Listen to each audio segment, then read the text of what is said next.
आज हम एक ऐसी कहानी की बात करेंगे जो बज़ाहिर तो तारीख की सबसे बड़ी नाकामियों में से एक होनी चाहिए थी, लेकिन हुआ उसके बिल्कुल उलट।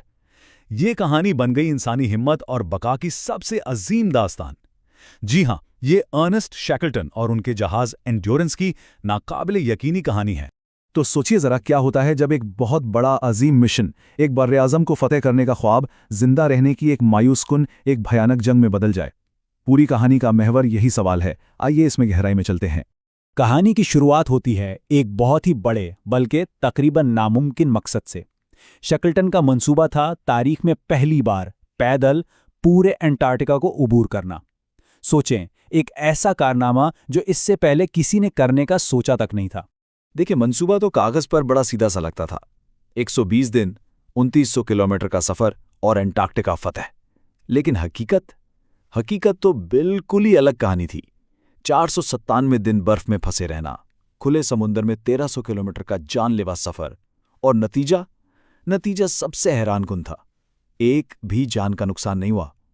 मतलब मंसूबे और हकीकत में जमीन आसमान का फर्क। और सच पूछें तो खतरे के इशारे तो शुरू से ही मिल रहे थे। दिसंबर 1914 में जब वो जनूबी जॉर्जिया जजीरे पहुंचे तो उन्हें साफ साफ वार्निंग दी गई कि भाई आगे बर्फ बहुत ज्यादा है। लेकिन शैकल्टन ने कहा नहीं, हम आगे बढ़ेंगे। और फिर क्या हुआ? सिर्फ एक महीने बाद जनवरी 1915 में उनका जहाज एंड्योरेंस बर्फ में ऐसा फंसा कि हिल भी नहीं सका। ये थी उनकी असल आजमाइश की शुरुआत। तो जहाज बर्फ में फंस चुका है। अब यहां से कहानी एक नया मोड़ लेती है। मिशन को पूरा करने की उम्मीद तो समझें खत्म हो गई, और अब शुरू हुई जिंदगी बचाने की असल जंग। 9 महीने। जरा सोचिए, पूरे 9 महीनों तक उनका जहाज बर्फ के साथ बेबसी से बहता रहा। वो कुछ नहीं कर सकते थे, सिर्फ इंतजार। और हर गुजरते दिन के साथ बर्फ का दबाव जहाज पर बढ़ता ही जा रहा था। अंटार्कटिका की वो लंबी तारीख रातें, इन रातों में उम्मीद भी आहिस्ता आहिस्ता दम तोड़ रही थी। और फिर वो वक्त आया जब जहाज बर्फ के बेपनाह दबाव से टूटने लगा। इस वक्त अमले के एक रुकन टॉम मैक्लाउड ने जो कहा वो सबके दिल की आवाज थी।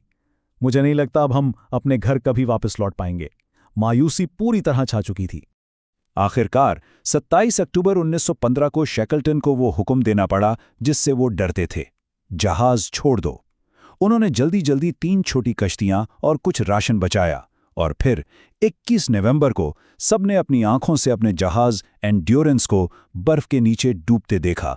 ये वो लम्हा था जब बैरूनी दुनिया से उनका आखिरी राब्ता भी टूट गया।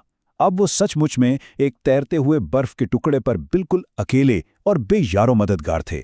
जहाज तो गया, अब इनके पास सिर्फ बर्फ थी। यहां से बका की एक नई जंग शुरू हुई, और यहीं पर शैकल्टन की लीडरशिप का असल इम्तिहान था। वसाइल कम हो रहे थे, हौसले टूट रहे थे, लेकिन उसने अपने लोगों को बिखरने नहीं दिया। तो अब इनका घर क्या था? बर्फ का एक तैरता हुआ टुकड़ा जिसे उन्होंने खुद नाम दिया ओशियन कैंप, और मंजिल करीब तरीन खुश्की जो वहां से कोई 550 किलोमीटर दूर थी। मंसूबा ये था कि इस गैर मुस्तहकम हर लम्हा टूटती हुई बर्फ पर चलकर वहां तक पहुंचा जाए। लेकिन यह जंग सिर्फ जिस्म की नहीं थी, असल लड़ाई तो जहन की थी, और शैकल्टन ये बात अच्छी तरह समझता था। उसकी सबसे बड़ी तरजीह थी कि मायूसी को हावी ना होने दिया जाए। उसने हर एक आदमी को किसी ना किसी काम में मसरूफ रखा, यहां तक कि खाने के राशन के बारे में भी झूठ बोला ताकि हौसले बुलंद रहें। उसका एक ही मकसद था, अमले को ज़हनी तौर पर टूटने से बचाना। मगर बर्फ का भरोसा कब तक किया जा सकता था? आखिरकार वो बर्फ का तोदा भी टूटने लगा, पिघलने लगा। अब उनके पास सिर्फ एक ही रास्ता बचा था, अपनी वो 3 छोटी कश्तियां समंदर में उतारना और खुले बर्फीले समंदर की बेरहम लहरों का सामना करना। 497 दिन, 497, ये कोई मामूली अरसा नहीं है। अमले ने ठोस जमीन पर कदम रखने से पहले इतने दिन बर्फ पर गुजार दिए। ये अपने आप में ही एक नाकाबिले यकीन कारनामा है। कई दिनों के हौलनाक समंदरी सफर के बाद आखिरकार वो खुश्की पर पहुंचे। पूरे 28 आदमी एलिफेंट आइलैंड नामी एक जजीरे पर उतरे। लेकिन ये कोई जन्नत नहीं थी। ये एक वीरान गैर आबाद चट्टान थी जो बहरी जहाज़ों के रास्तों से मीलों दूर थी। यानी जमीन पर पहुंचना निजात नहीं थी, बल्कि एक नई मुसीबत का आगाज था।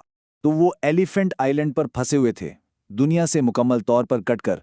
यहां कोई उन्हें ढूंढने नहीं आने वाला था। अब शैकल्टन ने एक ऐसा मंसूबा बनाया जिसे सुनकर ही रोंगटे खड़े हो जाएं।